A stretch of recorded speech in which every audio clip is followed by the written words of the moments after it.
रहीम। Computer science के course parallel and distributed computing के साथ मैं हूं अमीर खान और आज इस कोर्स के लेक्चर नंबर 30 में डिस्कस करने जा रहे हैं पैरेलल सॉर्टिंग। आज के टॉपिक्स के कंटेंट्स में सबसे पहले हम लोग जानेंगे कि आया पैरेलल सॉर्टिंग को किस तरह से इम्प्लीमेंट की जाती है पैरेलल एंड डिस्ट्रीब्यूटिंग के अंदर, और उसके बाद डिफरेंट एग्जांपल्स हैं पैरेलल सॉर्टिंग की, उसको हम लोग डिस्कस करेंगे।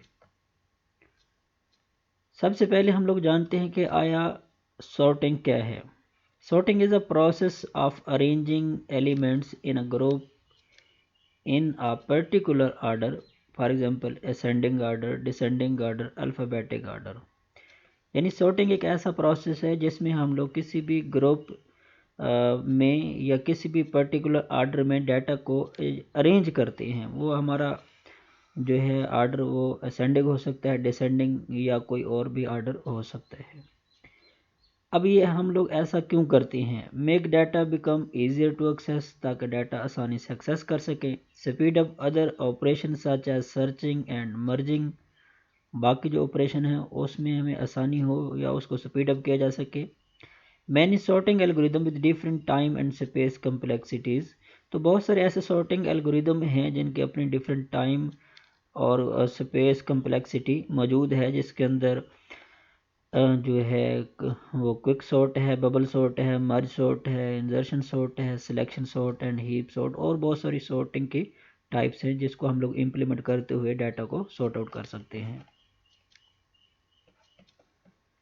सॉर्टिंग इन पैरेलल, ये तो हो गया कि सॉर्टिंग के किसी भी सिस्टम के अंदर जब हम लोग डेटा को किसी स्पेसिफिक ऑर्डर में अरेंज करते हैं तो उसे सॉर्टिंग कहते हैं। बट अगर हम लोग ये ड्यूरिंग पैरेलल प्रोसेसिंग, जिस तरह से पैरेलल एग्जीक्यूटिंग होती है, तो डिफरेंट प्रोसेसर से जब हमने डाटा को सॉर्ट करना हो तो क्या करते हैं, तो हमें इसकी ज़रूरत क्यों पेश आई, क्यों हम लोग ऐसा करते हैं, वाई इट इज़ नेसेसरी।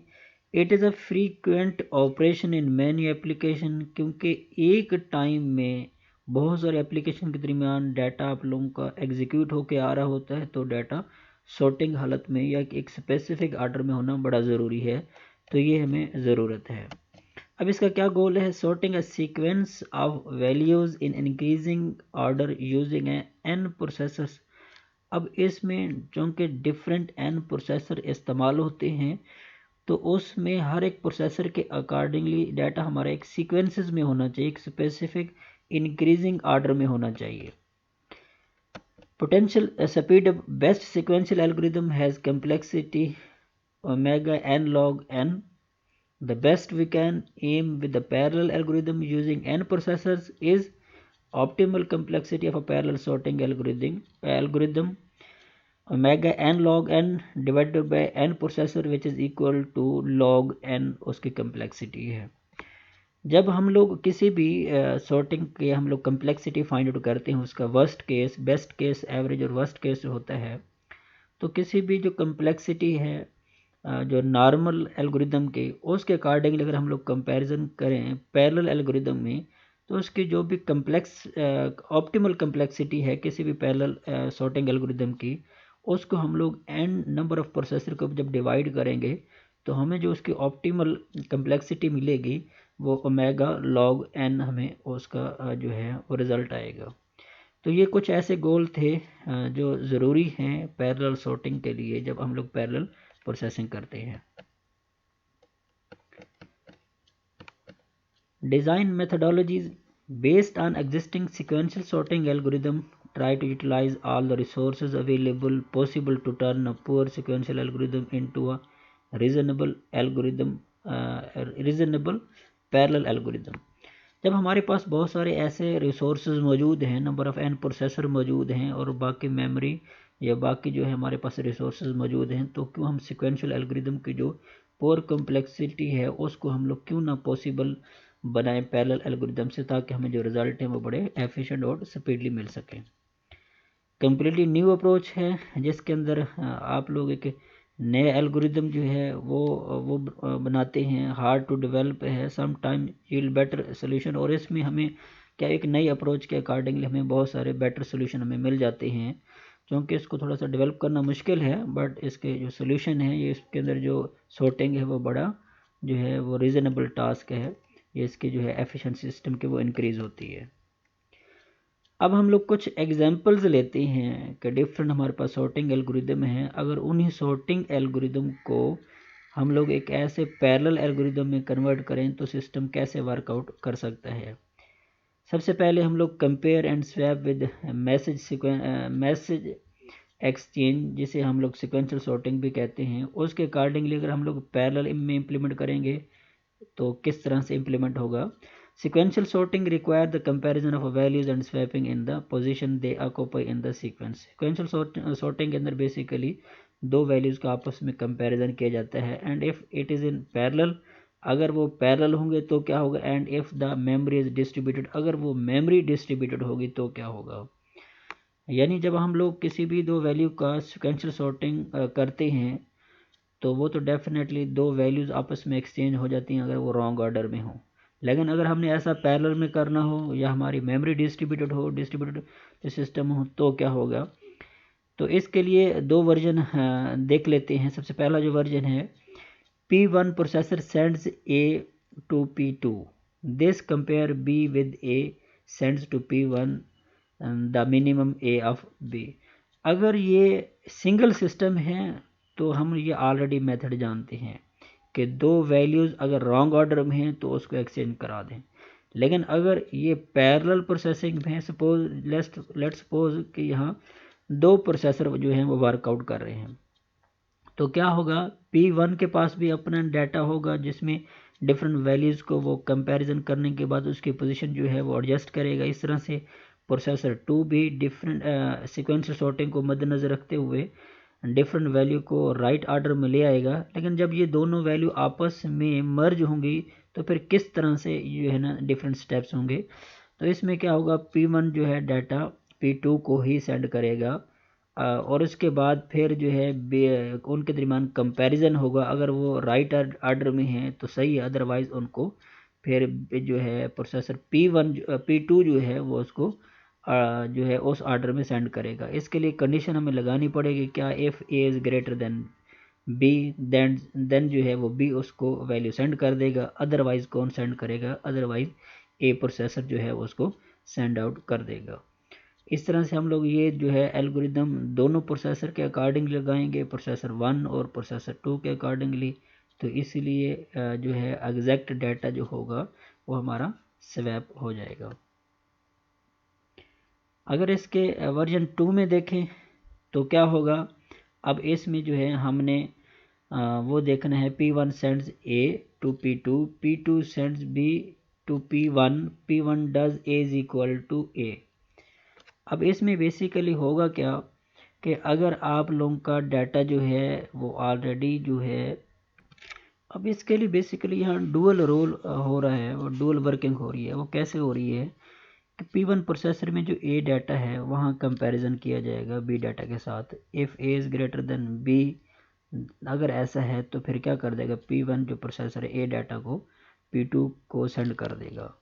इसी तरह से क्या होगा, क्योंकि अगर P1 प्रोसेसर के पास डाटा ग्रेटर होगा तो ये सॉर्टेड में नहीं होगा, ये अनसॉर्टेड है, इसे लिहाजा ये P2 को सेंड कर देगा। तो लिहाजा P2 भी अपने अकॉर्डिंगली अपने एंड पे इसको कंपैरिजन करेगा। अगर वहाँ B डाटा वो जो है वो समाल है तो क्या कर देगा, वो उसको A1 को सेंड कर देगा।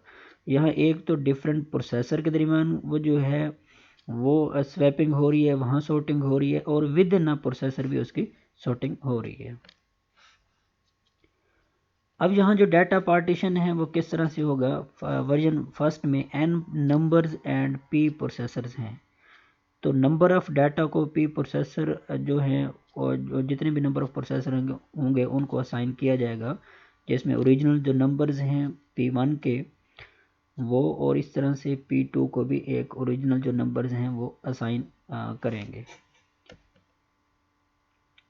और नेक्स्ट में क्या होगा, इसके सेकंड वर्जन में सेकंड वर्जन के अंदर P1 जो प्रोसेसर होगा वो डेफिनेटली उसको मर्ज आउट करेगा सॉर्टिंग के बाद अब यहाँ जो है वो डिसेंडिंग आर्डर में मर्ज आउट हुआ है P1 प्रोसेसर पे, इस तरह से P2 के प्रोसेसिंग के अकॉर्डिंगली भी इसको डिसेंडिंग आर्डर में सर्ट जो है वो मर्ज आउट हुआ है। और इसके बाद जो है फाइनल जो रिज़ल्ट है वो एक इसमें जो आप इसका मेजर प्रोसेसर होगा उसके पास इसका रिज़ल्ट जो है वो आफ्टर मर्जिंग सॉर्टिंग और आफ्टर मर्जिंग रिज़ल्ट इसका वो जो है सॉर्ट आउट होगा। इस तरह से अगर हम लोग बबल सॉर्ट की बात करें तो बबल सॉर्ट भी हम लोग जानते हैं क्या होगा, compares two consecutive value at a time and swap them if they are out of order. उसके अंदर भी दो वैल्यूज़ को आपस में कंपैरिजन किया जाएगा, अगर वो गलत ऑर्डर में है तो फिर उसको स्वैप आउट किया जाएगा। Greater values are being move toward the end of the list, अगर उसमें बड़ी वैल्यू होगी तो उसको उस लिस्ट के एंड तक भेजा जाएगा। तो number of comparison and swaps जो होंगे 1 से लेके n-1 तक होते हैं। तो इस तरह से विच क्रॉसपॉन्ड्स टू अ टाइम कम्प्लेक्सिटी, उसकी जो टाइम कम्प्लेक्सिटी है वो या उसका जो वर्स्ट केस है वो ओमेगा n स्क्वायर है, जिसमें नंबर ऑफ हर एक लिस्ट को जो है उतने टाइम में जितनी उनकी वैल्यूज़ हैं उसको स्वैप आउट किया जा सकता है। अगर हम लोग जस्ट सिंपल बबल सॉर्ट की बात करें जो कि किसी भी सिस्टम में होता है तो वो बेसिकली उसकी आइट्रेशंस होती हैं, जिसके अंदर फर्स्ट आइट्रेशन यानी दो वैल्यूज़ का आपस में कंपैरिजन होगा, फिर उससे नेक्स्ट होगा, फिर उससे नेक्स्ट होगा, यूँ अगर आप लोग देखें तो इसमें नंबर ऑफ़ आइट्रेशन कितनी हैं, 1 2 3 4 5 6 और 7 इसके आइट्रेशंस हैं। इसी तरह से यानी एक फेज़ के अंदर यानी एक आइट्रेशन के अंदर 7 टाइम उसकी स्वैपिंग होगी। फिर इस तरह से सेकंड फेज़ के अंदर, थर्ड फेज़ के अंदर वो उसके जो स्वैपिंग होगी अनटिल जो है उसकी लार्जेस्ट वैल्यू उस लिस्ट के एंड तक नहीं पहुंच जाती। लेकिन अगर हम लोग ऐसा कंपैरिजन करेंगे पैरेलल बबल सॉर्ट के अंदर तो वहाँ ये फेज़ वाइज हर एक प्रोसेसर के अकॉर्डिंगली होगी, यानी प्रोसेसर 1 जो होगा वो क्या करेगा, मल्टीपल आइट्रेशन जो होंगी वो इन पैरेलल वो एग्जीक्यूशन में होंगी डिफरेंट प्रोसेसर के पास। फेज़ 1 और फेज़ 2 फेज़ 3 फेज़ 4 हर एक प्रोसेसर के पास उतनी फेज़ के अंदर उनकी आइट्रेशन मुकम्मल होगी जिसमें नंबर ऑफ़ प्रोसेसर जो होंगे वो ज़्यादा होंगे। अगर हम लोग ऐसे मर्ज सॉर्ट की बात करें तो मर्ज सॉर्ट के अंदर क्या होता है, किसी भी अनसॉर्टेड वैल्यूज़ को सबसे पहले डिवाइड किया जाता है, उनकी लिस्ट में दो लिस्ट बनाई जाती हैं, फिर उनको फर्दर सब लिस्ट के अंदर डिवाइड किया जाता है, फिर इंडिविजुअली सब लिस्ट को फर्दर सॉर्ट आउट करने के बाद एट द एंड उसको मर्ज आउट किया जाता है, जिसकी जो एवरेज जो कम्प्लेक्सिटी है वो n log n है। लेकिन अगर हम लोग इसको पैरेलल मर्ज सॉर्ट की बात करें तो वो क्या होता है, हर एक जो अनसॉर्टेड एरे है उसको जब डिवाइड करेंगे वो नंबर ऑफ़ जो प्रोसेसर उस सिस्टम में लगे हुए हैं उनके ऊपर डिपेंड करेगा। यानी एक अनसॉर्टेड लिस्ट है उसको हमने दो सब टास्क को हमने डिवाइड किया है, सो दो सब लिस्ट में डिवाइड किया है, तो एक जो डिवाइडेड या एक सब टास्क जो लिस्ट होगी वो एक प्रोसेसर को दूसरे के पास, इस तरह से वो जो प्रोसेसर है फिर फर्दर दो अपने सब प्रोसेसर को वो लिस्ट फर्दर डिवाइड कर देगा। जिस तरह आप डायग्राम में देख सकते हैं कि यहाँ P1 है तो ये क्या करेगा, इसको डिवाइड कर देगा, यानी इसको हमने क्या किया, डिवाइड करने के बाद जब इस तरह से P1 P2 P0 से लेके P7 तक उस एक अनसॉर्टेड लिस्ट के स्मॉल सब जो हैं वो लिस्ट यहाँ हर एक प्रोसेसर को असाइन हो गई हैं, तो यहाँ हर प्रोसेसर फिर उसके फर्दर जो है सॉर्टिंग करने के बाद इसको फाइनलाइज जैसे डिवाइड हुआ था वैसे इसको कंकर होने के बाद P0 को जो है वो मर्ज आउट करने के बाद उसको एलोकेट फाइनल रिजल्ट वो कर दिया जाएगा। ये था कि पैरेलल सॉर्टिंग किस तरह से होती है, जिस तरह से पैरेलल एग्जीक्यूशन होती है, पैरेलल सर्चिंग होती है, इस तरह से पैरेलल सॉर्टिंग होती है, जिसका ओवरऑल जो मकसद था कम टाइम के अंदर मैक्सिमम जो वर्क है, मैक्सिमम जो सॉर्टिंग है उसको परफॉर्म करना, जैसे सिस्टम के एफिशिएंसी और उसके परफॉर्मेंस जो है वो बढ़ाना है। मिलते हैं नेक्स्ट वीडियो में, तब तक के लिए अल्लाह हाफ़िज़।